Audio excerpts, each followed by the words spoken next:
সম্মান আর সম্মান। হঠাৎ করে ওই আল্লাহ নবী রাস্তা দিয়ে যাচ্ছেন, সিংহ মামার সাথে সাক্ষাৎ। সিংহ মামা মনে মনে কয়, ওলি তো বড় বেয়াদব, যারাই আমাকে দেখে তারাই আমারে সালাম দেয়, আর ওলি আমার সামনে দাঁড়ায় সালাম দেয় না, কত বড় বেয়াদব।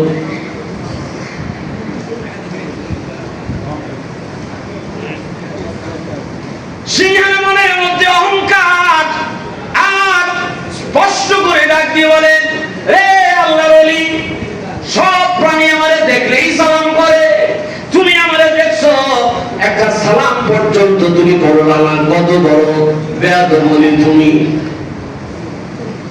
বুঝে থাকলে বলেন, বেয়াদব এই সিংহ না আল্লাহর ওলি? হ্যাঁ, এই তো বুঝে গেছে। আল্লাহর ওলি কোনো কিছু দেখে কি ভয় পায় না? এখানে যদি একটা সাপ ছেড়ে দেওয়া হয় 2 হাত লম্বা, থাক পেলাম না, ঘুম থিয়ে পালাবে, খালি বলে সাপ কিসের আল্লাহর ওলির দরবার দেব।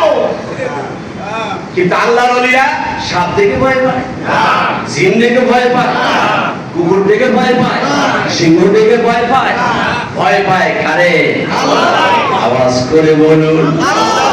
একমাত্র ভয় পান আল্লাহর ওলিরা আল্লাহরে।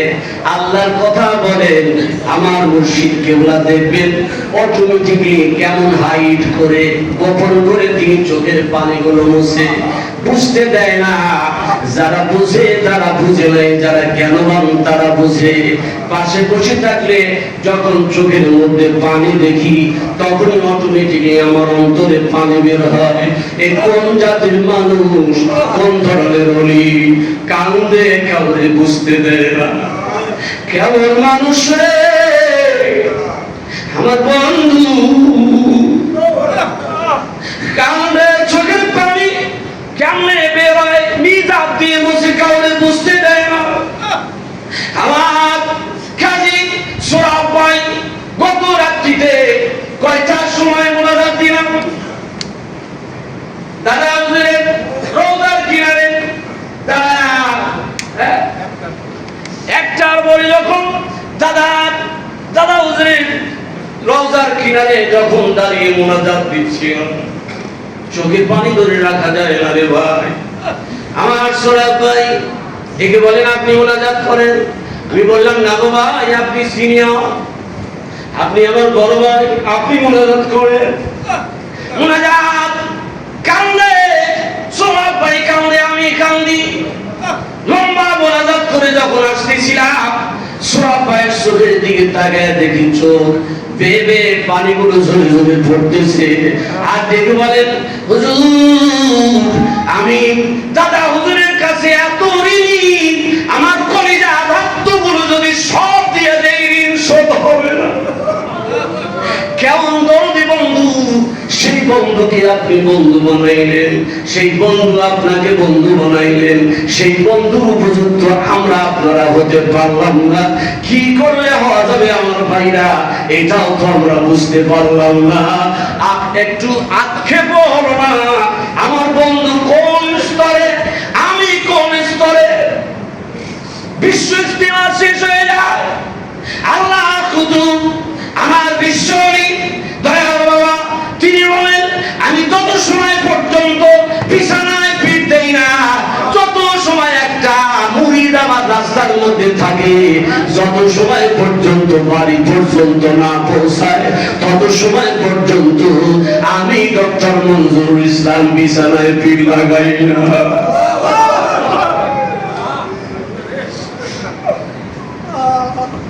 ভাইরা আমার, বন্ধুগণ আমার, কয়দিন দুনিয়া আসবেন, কে এমন আপনাকে মারছে না ধরছে না, কে আপনাকে কি করছে, আপনার দাড়ি পাকলো, চুলগুলো পাকলো, দাড়িগুলো পাকলো, গায়ের চামড়া ঢিলা হলো, আপনি ওষুধ দিয়া প্রযুক্তি দিয়া ঠিক রাখতে পারবেন না।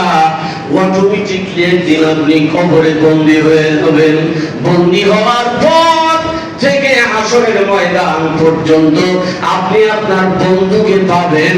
ওই বন্ধুর জন্য আপনার দিল মন কার কান্দে দুহাত তুলে বলুন আল্লাহু আকবার। আওয়াজ করে বলুন আল্লাহু আকবার। চিল্লায়ে বলুন আল্লাহু আকবার। আপনি মায়া বলেন ইয়া রাসূলুল্লাহ, ইয়া হাবিবাল্লাহ। বন্ধুগণ আমার, ভাইরা আমার, বলতেছিলাম মাস রবিউল আউয়াল মাস, রহমতের নবী দুনিয়ায় আসবেন। মা আমিনা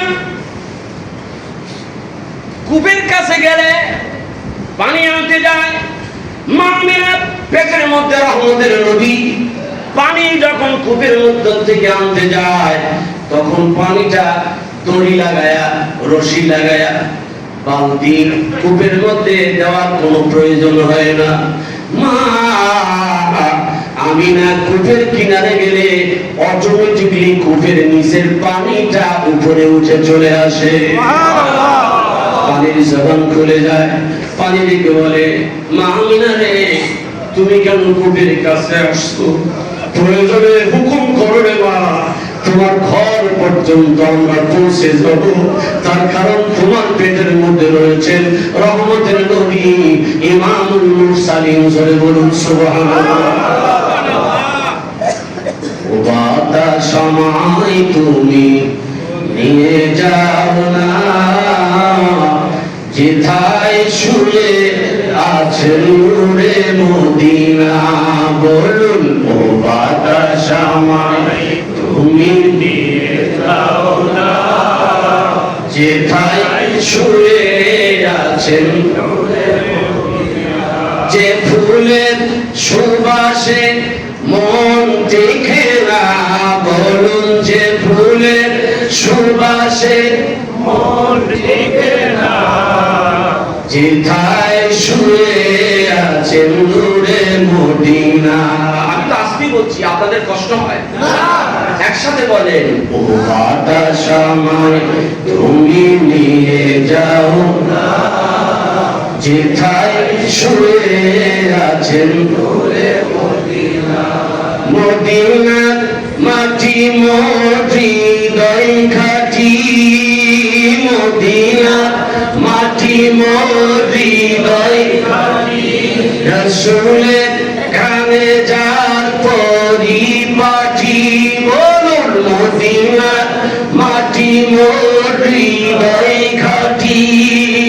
রাসূলের ঘামে যার পরিপাটি। ওই মাটি সুতে মন হয় দেওয়ানা, ওই মাটি সুতে মন হয় দেওয়ানা, যেথায় শুয়ে আছে নূরে মদিনা। জোরে, ও বাতাস আমায় তুমি নিয়ে যাও না, যেথায় শুয়ে আছেন নূরে মদিনা। এবার সিংহ ডেকে বলে, আল্লাহর ওলি মনে আছে? কথা কম মনে আছে? কথা বলে, আল্লাহর ওলি তুমি আমার একটু সালাম করলা না? এত বড় বেয়াদব। প্রশ্ন ছিল, বেয়াদব আল্লাহর ওলি না সিংহ? সিংহর অরিজিনটা কি? সিংহ আসলে কি ছিল? ইঁদুর। যার স্বভাব যেমন তার আকিল তেমন, তার কাজ তেমন। ইঁদুর, তার স্বভাব তো ইঁদুরের জাতের স্বভাব। ঠিক বলে, সিংহ তুমি কি সেই আগের ইঁদুর? সিংহর যেন কলিজার মধ্যে আরো দিমাগ বেড়ে গেছে, রাগ বেড়ে গেছে। বলেন কি তোমার স্পর্ধা আপনার? আল্লাহর ওলি কি বলে, বেশি লাফাস না, আর একবার যদি তুই উঁচু করে কথা বলিস আমি আল্লাহর কাছে বিচার দেব। বিচার দিলে কি হবে? আল্লাহর ওলি কি বলে, আল্লাহ তোমার দয়ায় দূর থেকে তার সিংহ বানাইস, আগের সেই অবস্থায় তুমি ফেরত দিয়ে দাও। বলা দেরি, সিংহটা পূর্বের অবস্থায় ইঁদুরে পরিণত হয়ে গেছে। আল্লাহর ওলিদের দোয়া আল্লাহ কবুল করে কি করে না? বহু প্রমাণ আছে, বহু লক্ষণীয় হয়েছে। ডক্টর মঞ্জুরুল ইসলাম সিদ্দিকী ওমর বাবার দোয়ায় ধনী হওয়ার পরে আর দরবারে আসতে চায় না। মনে হয় যে সে আকাশ পেয়ে গেছে। মনে রেখো ভাই, ওই ইঁদুর যে সিংহ হয়েছে, সিংহ থেকে আবার ইঁদুর হয়েছে, এই ক্ষমতা কার? একটু জোরে সরে কি বলা যাবে কার? আল্লাহর ক্ষমতা আছে না? আল্লাহু আল্লাহু তুমি জানলে জানালো, শেষ করা তো নাই লাগে তোমার গুণগান। আল্লাহু আল্লাহু, মাশাআল্লাহ, এই তো জবান খুলে গেছে। আল্লাহু আকবার। আর কত সময়? সৌরভ ভাই আর আমার জীবনে টাইম দিবেন। হ্যাঁ, এই মানুষটা কত সেরা, এর চাইতে ভালো জিনিস আর আল্লাহর জগতে নাই। ঠিক কিনা বলে? ঠিক। আর তো জীবনে রাগ করি না। ওর সাথে খুব গোলমাল হয়, গোলমাল হয় না তো? আপনি কি আদর করেন? লজ্জায় ঘরের কথা বাইরে বলে।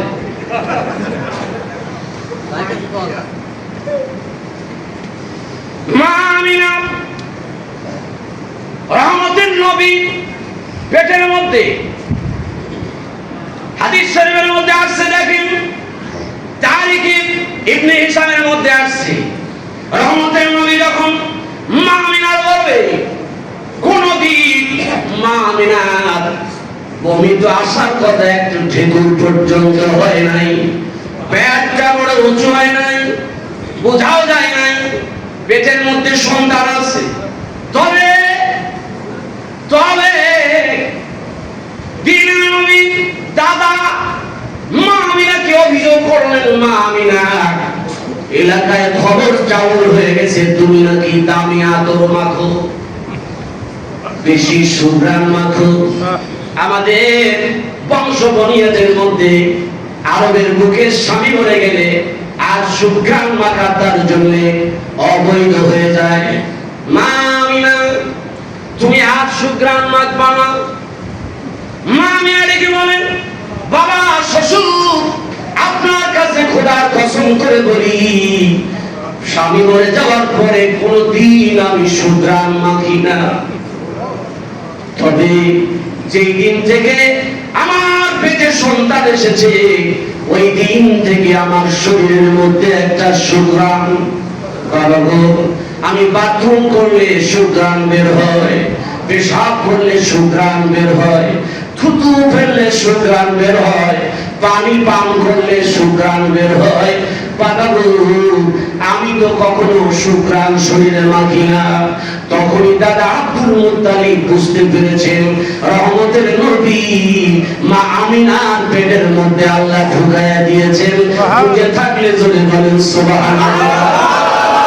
তোরা দেখে যা আমিনা মায়ের কোলে, তোরা দেখে যা আমিনা মায়ের কোলে, মধু পূর্ণিমারি সীতা চাঁদ দোলে, মধু পূর্ণিমারি সীতা চাঁদ দোলে, যেন উষার কোলে রাঙা রবি দোলে, যেন উষার কোলে রাঙা রবি দোলে, তোরা দেখে যা আমিনা মায়ের কোলে।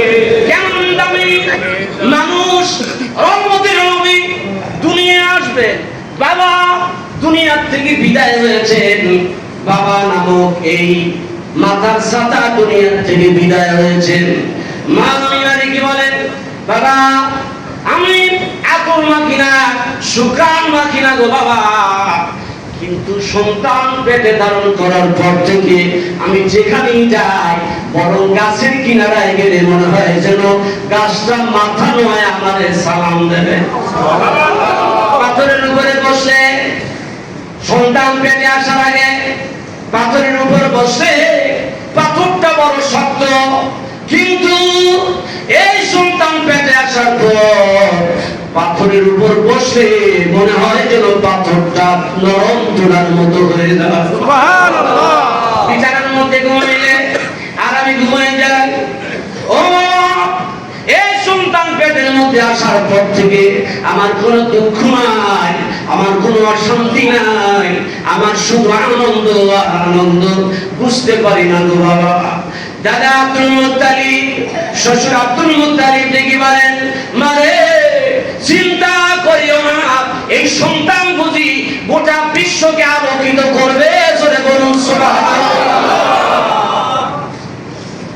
নবী নবী ও শ্রেষ্ঠ নবী, তুমি এসেছো এই ধরায় আলো নিয়ে। জোরে বলেন সুবহানাল্লাহ। কেমন নবীর উম্মত আপনি, কোন নবীর উম্মত আপনি? আল্লাযীনা ইয়ারিফুনা আবনাআহুম কামা ইয়ারিফুন আল্লাযীনা উতুল কিতাবা ইয়ারিফুনাহু কামা ইয়ারিফুনা আবনাআহুম। ও ইহুদিরা, ওই খ্রিস্টানেরা নবী আপনাকে তেমন চেনে যেমন তাদের সন্তানকে চেনে, কিন্তু নবী দুঃখ কইলেন না, আপনাকে তারা মানবে না। তার কারণ আপনি ওই ইহুদি বংশে আসেন নাই, খ্রিস্টান বংশে আসেন নাই, আপনি কুরাইশ বংশে এসেছেন। আপনার বাবা আব্দুল্লাহ, বাবার বাবা আব্দুল মুত্তালিব, আব্দুল মুত্তালিবের বাবার নাম কথা কম। আমার দয়ার নবীর বাবার নাম আব্দুল্লাহ, আব্দুল্লাহর বাবার নাম আব্দুল মুত্তালিব, আব্দুল মুত্তালিবের বাবার নাম হাশিম, হাশিমের বাবার নাম আব্দুল মানাফ, তার বাবার নাম কুসাই, তার বাবার নাম কিলাব, তার বাবার নাম মুররা, তার বাবার নাম গালিব, তার বাবার নাম ফিহির, তার বাবার নাম মালিক, তার বাবার নাম কুসাই, তার বাবার নাম কিলাব, তার বাবার নাম নজর, তার বাবার নাম নিজার, তার বাবার নাম কাব, তার বাবার নাম মাদ, তার বাবার নাম ইদ্রিস, তার বাবার নাম মুদ্রিকা, তার বাবার নাম নজর, তার বাবার নাম মুজার, তার বাবার নাম মাদ, তার বাবার নাম আদনান। কয়জন হলো? এত রাত্রি গোনা যায়? হ্যাঁ, এত রাত্রি গোনা যায় না। রহমতের নবী বংশ করে কখনো হযরত ইব্রাহিম আলাইহিস সালাম পর্যন্ত চলে গেছে। এত লম্বা বংশ পরম্পরায় সময় লাগবে। আমি যতটুকু বলেছি মনে রাখবেন, যারা ভিডিও করে রেকর্ড করে নিয়ে যাচ্ছেন বংশ পরম্পরা মনে রাখবেন, কারণ যাকে বন্ধু বানিয়েছেন তার ডাইরেক্ট সম্পর্ক রহমতের নবী পর্যন্ত। সেই জায়গা থেকে আজ পর্যন্ত খেলাফতের সিলসিলায় আমার বন্ধু, আমার বাবা খলিফা। আজরে বলুন সুবহানাল্লাহ। আজ দীর্ঘ সময় আর বলবো না, একটা কথা বলে বিদায় হয়ে যাব। ভাইরা আমার, বন্ধুগণ আমার, আল্লাহর ওলিরে জীবনের চাইতে ভালোবাসতে পারলেই তো নবী পাবেন, নবী পাইলেই আল্লাহ পাবেন। আপনি আল্লাহ আল্লাহ কিয়ামত পর্যন্ত বললে নবীকে ভালো না বাসলে, নবীর প্রেম না থাকলে নবী পাওয়া যাবে না। নবীর প্রেম না থাকলে আল্লাহর ওলি পাওয়া যাবে না। আল্লাহর ওলি ধরা দেয় না, ধরা দিয়ে দেয় না, দিয়া দেয় না, দিয়ে দেয় না, এমন হলেন আল্লাহর ওলি। আপনি যদি এক কদম আল্লাহ বলে এগিয়ে আসেন, আল্লাহ বলেন বান্দা, আমি 10 বার বান্দা বলে বলি হাজির হাজির। অনুরূপ আল্লাহর বন্ধুর কাছে যদি আসেন আর তাকে যদি আপনি স্মরণ করে কলিজার মধ্যে ভরপুর করে রাখতে পারেন, তাহলে আল্লাহর ওলি আপনার হয়ে যাবে। কে কে চাই হাত তুলে বলুন আল্লাহ, আওয়াজ করে বলুন আল্লাহ। আমার ভাইয়েরা, আমার অত্যন্ত শ্রদ্ধেয় মাথা তাজ আমার কাজী সোহরাব ভাই তালেক সাহেবের কথা বলছিলেন। কি তালেক? মাদ্রাসা